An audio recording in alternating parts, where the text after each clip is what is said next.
Yeah. My life is like up. Yeah. Yeah.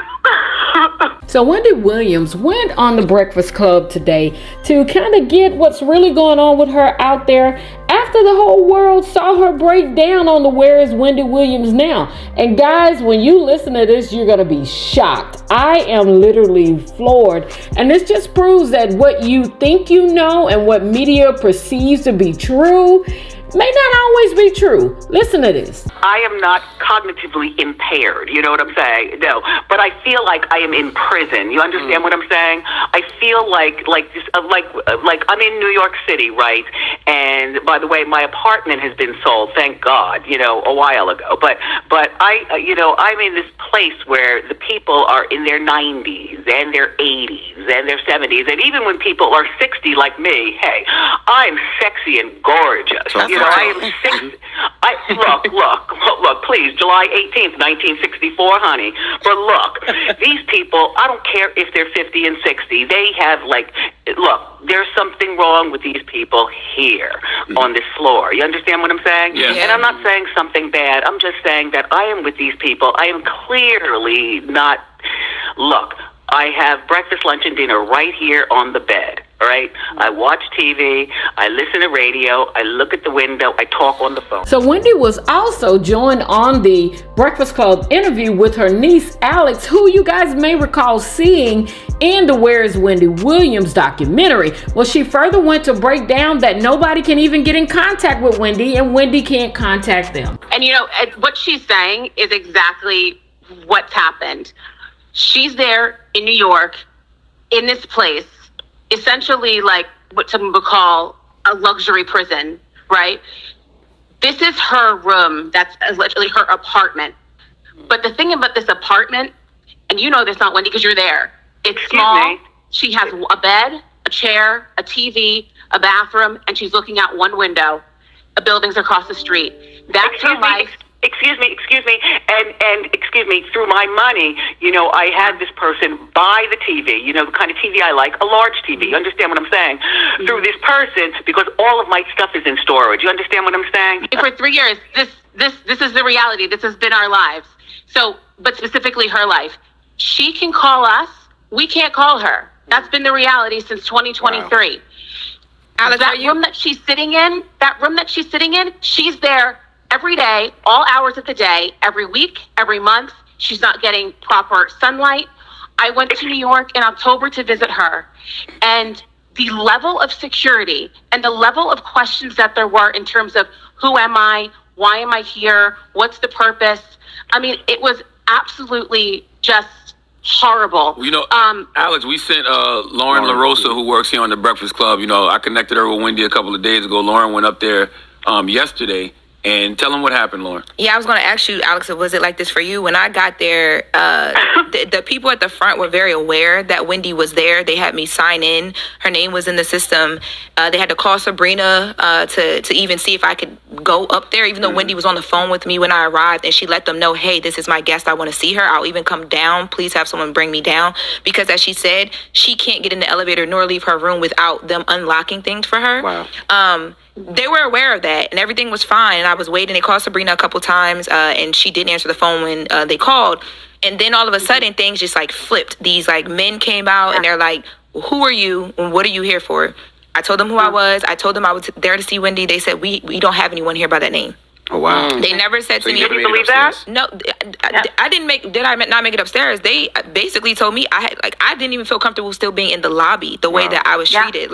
So Wendy got emotional talking about the Where is Wendy Now documentary that they recently did with Charlamagne. But she says that all of the accusations about her having dementia and all of that is BS. And I gotta tell you guys, it sounds like the old Wendy to me. I don't know. This is looking like it's some other stuff taking place here. You talked about it a little bit. When you saw the documentary, what did you think when you saw the documentary? Because that's what got everybody, at least the general public, concerned. What did you think of that?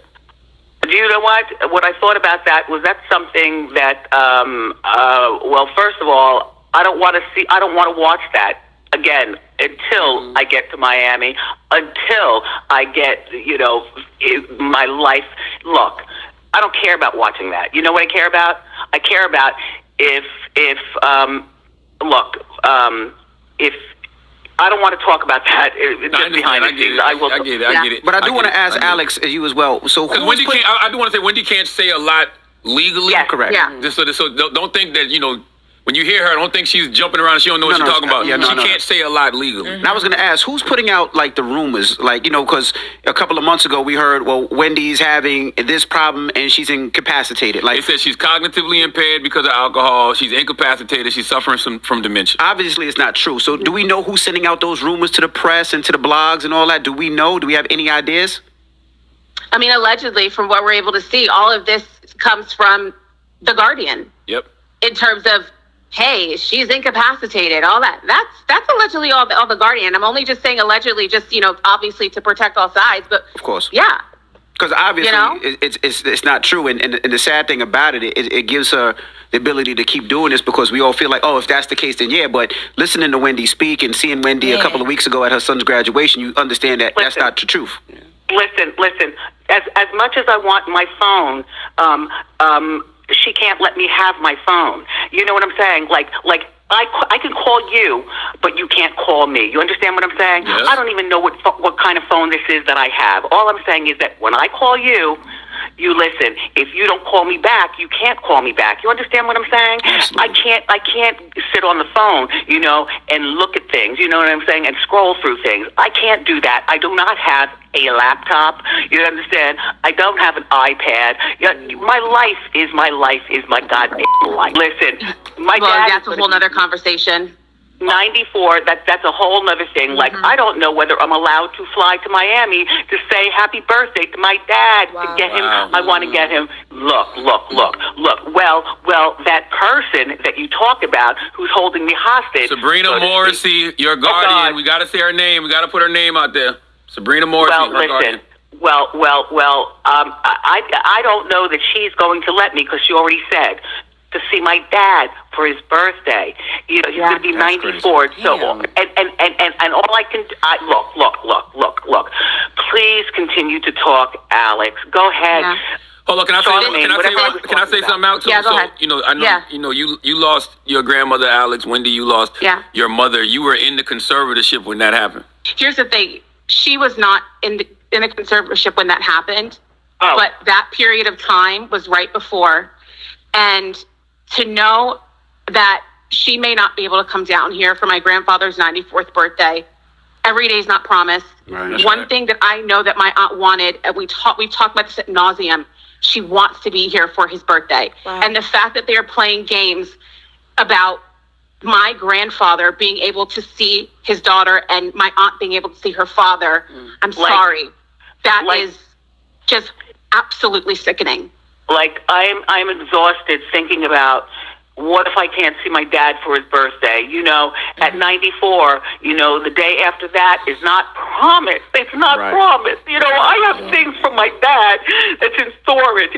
And they're little things that I say, I'm not going to give it to him, but I'm going to sew them and make them so that they look perfect on me. You know what I'm saying? Yes, I know how to sew. I've known how to sew for years. You know what I'm saying? But I'm saying, like, I want to give my dad some sort of fragrance. I want to go to Sephora and pick and choose. What? I might not be. Yeah. My life is like up. Yeah. It is.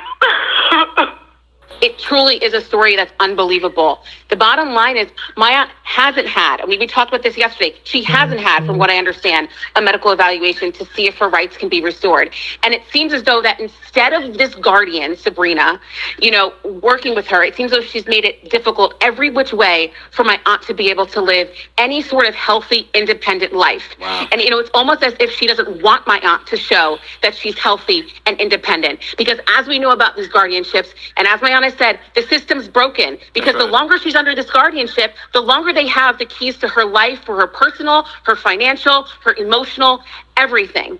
And so that's the reality of the guardianship system. It's overloaded. There's a reason why they're looking at the New York guardianship system right now. There's a reason why lawmakers are calling on state leaders to reform this system. It's because it's broken. And it's a shame that we're in this place. I know I'm getting really emotionally charged right now, but this is how sickening it is and how tired I am of having to talk about this and have these conversations with my aunt, because it's not just her, and thank God that we have platforms like this that we can go on and we can talk about this. But there is a lack of scrutiny across the board. We know there's a lack of funding. There are too few guardians for the amount of people under this system, and as a result, a lot of things go unchecked. There's a lot of neglect, as well as, obviously, we know as well, financial exploitation of some of the most vulnerable people. That's the reality. Those are facts. It's written in print. And my aunt is one of those people, one of the over 28,000 people under guardianship in New York. She's one of those people that's under this situation. Wow. So yes, this is about her. Yes, we want her back. Yes, we want her freed. Yes, we want her to live with dignity and be able to move on with her life. But her story is a fight that many other people are going through as well, and they don't have the resources. So imagine where they stand at this point. And that's why I'm so passionate about this. And I'm paraphrasing here, but your cats chit-chatting my way, and anybody that's a Wendy fan knows how much my aunt loves chit-chatting my way. Mm-hmm. Yeah, I gave those cats away. You don't have them anymore. Oh my God. Your dad's birthday, well, that's up in the air. You're going to have to talk with Linda. Me and Wendy talked about those cats the whole way there. Yes. Oh my God. It's like she's getting punished for just trying to be a normal person to live about society and to live. Exactly. And for the record, Wendy was really excited to talk about those cats when I got there. That's all she was talking about. Was like, we got to talk about the cats, because she said that her cats have been in like a home or something like that for a year, and she doesn't know how they're being treated. And that she wanted to talk about that. Like she really wanted to talk to me about that. And I'm like, I'm being treated as if I'm here to rob a bank, and I'm just here because she's lonely and she just wants to talk to someone and see someone in person. And she lit up when she saw me walking down the street. Like, I couldn't believe it. So Alex, they took her cats? Yes. So that's what she told me yesterday, right, Aunt Wen? Yes, I had no idea that I had no idea that they actually took my cats. You know what I'm saying? I wanted my cats with me. You understand what I'm saying? And I actually, that's my friend Lauren. I was saying, Lauren, you know what I'm saying? Come, about the cats. Anyway, so my cats are gone, everybody. And I did not know that until I talked to my guardian person. And she told me that the cats I said, you mean they are gone, chit-chatting my way? My twin cats, they're gone. If you guys recall, many years ago when Wendy was on the radio station, she got fired because she spoke out negatively against Diddy. Well, of course, Charlemagne and his messy self, he had to bring up Diddy and what's going on now. All the stuff that she's been saying for years is coming to fruition now. Let's talk about that to prove that she's not cognitively impaired. Stuff she's been talking for years. Wendy, you got fired from Hot 97 years ago because of Diddy. All these years later to see where Diddy currently is. What do you feel about that situation? Right. Hey, when I watch TMZ and I see the stuff that goes on, I'm like, oh my gosh. And then all of a sudden I see me on TMZ. You know what I'm saying? Mm-hmm. It's really weird seeing me on TV when I'm caught in this position. You know what I'm saying? The other day I was watching Cookout, and there I am in the first opening scene. I was like, oh my God. Season 1, episode 13, there I am on Martin. You know what I'm saying? And as far as Diddy will go to prison for life, people. You don't know things that I knew about Diddy back in the day. And you want to know what? It's about time. People, it is about time. Diddy done. She's still got it. Diddy done. Do-da day. How you doing? See, she still got it. Now that sounds like the old Wendy to me, even taking the jabs at people, right? I agree with Charlemagne though. She still got it. She's always been quick with it. So guys, drop in my comments and let me know what you think. Do you think that this is all a hoax and a ploy? And who's after Wendy? Why is she still in this facility? And this is just so weird to me. There's so many layers to unpack. But drop in my comments and let me know what you think. I'm Audi 5000, but y'all can always catch me in these YouTube streets.